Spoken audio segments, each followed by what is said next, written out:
A government takes food from a village. The village begins to starve. The government takes more food because the village must be hiding it. The people weaken.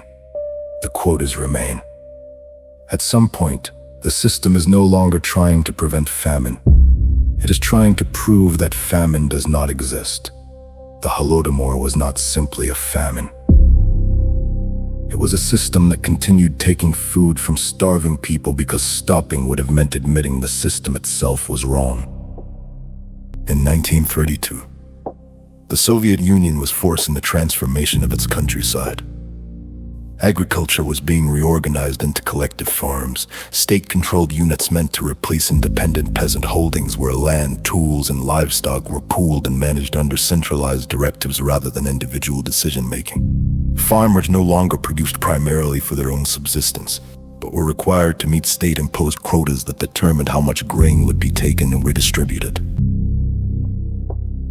Officially, it was designed to modernize production, increase efficiency, and generate surplus grain that could be exported to fund rapid industrial growth in the cities.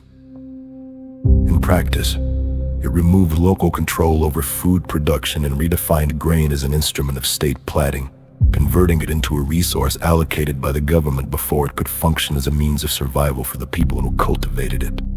Ukraine became the critical testing ground. Its soil was among the most fertile in Europe. Its farmers were experienced.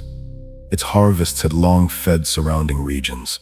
For the Soviet leadership, that productivity made Ukraine less a partner than a guarantee. Grain quotas were imposed that did not adjust to local conditions. They were calculated in advance and enforced afterward, regardless of yield. When harvest fell short in 1932, the quotas did not change. Officials arrived in villages with orders to procure fixed amounts.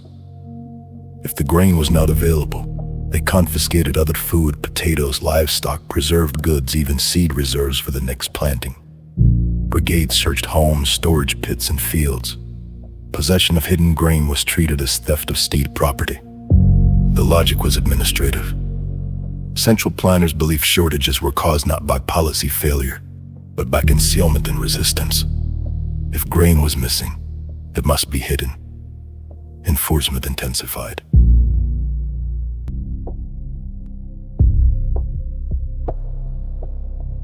Travel restrictions sealed the system.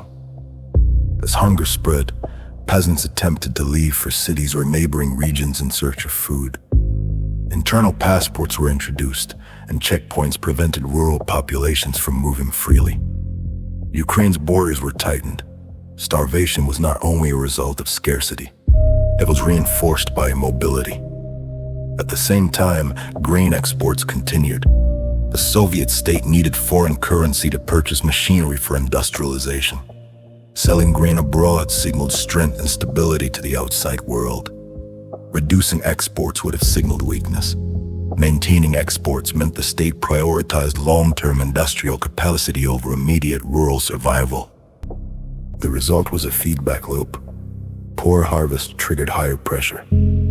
Higher pressure reduced reserves increased famine. Famine was interpreted as evidence of disobedience. Disobedience justified further seizures. This is why the Holodomor cannot be explained solely as a natural disaster or administrative error. Drought did occur. Yields did fall. But famine becomes mass death only when relief mechanisms fail or are prevented.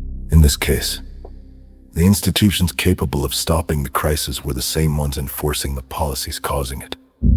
Intervention would have required reversing directives already declared successful. Villages emptied gradually. Livestock disappeared first, then stored food, then seed. Fields went untilled because farmers were too weak to work them. Mortality rose not in a single wave, but in a steady progression. Local authorities reported deaths upward through bureaucratic channels that treated numbers as data rather than alarms. Even language was controlled. Officials avoided the word famine in reports, because acknowledging famine implied policy failure. Starvation was described in euphemisms or omitted entirely. The system could record deaths, but it could not describe their cause without contradicting itself. Though exact numbers are debated, millions died in Soviet Ukraine between 1932 and 1933. The precise figure remains debated among historians, but the structural pattern is not. Grain continued moving out while people weakened where it grew. As hunger deepened, social boundaries began to fracture.